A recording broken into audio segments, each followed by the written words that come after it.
ನಮಸ್ಕಾರ. ಕರ್ನಾಟಕ ವಿವೇಕ ಭಾರತ ಚಾನಲ್ಗೆ ಸ್ವಾಗತ. ನಾನು ವೀರಭದ್ರಯ್ಯ ರಂಗಸ್ವಾಮಿ. ಇತ್ತೀಚೆಗೆ ಒಂದು ವಾರದ ಹಿಂದೆ ನಡೆದ ಪ್ರಬುದ್ಧ ಎಂಬ ವಿದ್ಯಾರ್ಥಿನಿಯ ಸಾವಿಗೆ ಒಂದು ಟ್ವಿಸ್ಟ್ ಸಿಕ್ಕಿದೆ. ಏನದು ಟ್ವಿಸ್ಟ್ ಅಂತ ನೋಡೋದಾದರೆ, ಆ ಮಹಿಳೆಯ ತಮ್ಮನ ಸ್ನೇಹಿತನೇ ಕೊಲೆಯನ್ನು ಮಾಡಿರ್ತಾನೆ ಅನ್ನೋ ಒಂದು ವಿಚಾರ ಬೆಳಕಿಗೆ ಬಂದಿದೆ.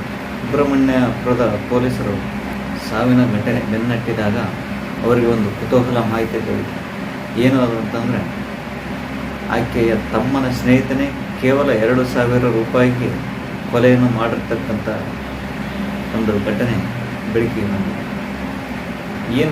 ಏನು ಕಾರಣ ಅಂತ ನೋಡೋದಾದರೆ, ಆಕೆಯ ತಮ್ಮನ ಸ್ನೇಹಿತ ಮತ್ತು ಆ ತಮ್ಮನ ಸ್ನೇಹಿತನೇ ಇನ್ನೊಬ್ಬ ಸ್ನೇಹಿತ ಕನ್ನಡಿಯನ್ನು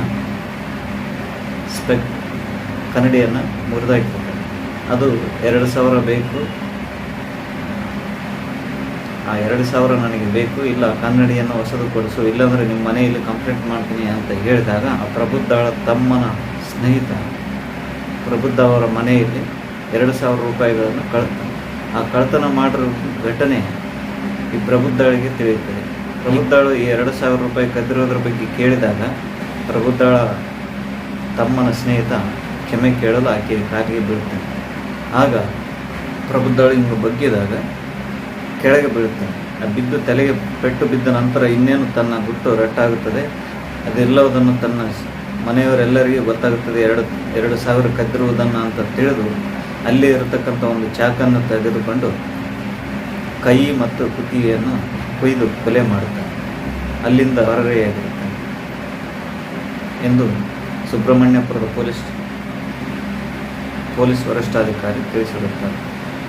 ಇದಾದ ನಂತರ ನಿರ್ಮಾಪಕ ಸೌಂದರ್ಯ ಜಗದೀಶ್ ಅವರ ಆತ್ಮಹತ್ಯೆಗೆ ಮತ್ತೊಂದು ಟ್ವಿಸ್ಟ್ ಸಿಕ್ಕಿದೆ. ಏನದು ಅಂತಂದರೆ, ಅವರ ಡೆತ್ ನೋಟಲ್ಲಿ ಅವರು ತಮ್ಮ ಸಾವಿಗೆ ತಮ್ಮ ಕಂಪನಿಯ 3 ಪಾಲುದಾರರೇ ಕಾರಣ ಅಂತಕ್ಕಂಥ ಒಂದು ಡೆತ್ ನೋಟನ್ನು ಬರೆದಿದ್ದಾರೆ. ಸುರೇಶ್ ಹೊಂಬಣ್ಣ, ಸುಧೀಂದ್ರ ಎಂಬುವರ ಮೇಲೆ FIR ಅನ್ನು ದಾಖಲಿಸಿದ್ದಾರೆ. ಇವರಿಂದ ಸುಮಾರು ತಮ್ಮ ಕಂಪನಿಗೆ 60 ಕೋಟಿಗೂ ಹೆಚ್ಚು ಅಧಿಕ ನಷ್ಟವಾಗಿದೆ. ಆದ್ದರಿಂದ ತಾನು ಆತ್ಮಹತ್ಯೆಯನ್ನು ಮಾಡಿಕೊಳ್ಳುವುದಾಗಿ ಅವರು ತಮ್ಮ ಡೆತ್ ನೋಟಲ್ಲಿ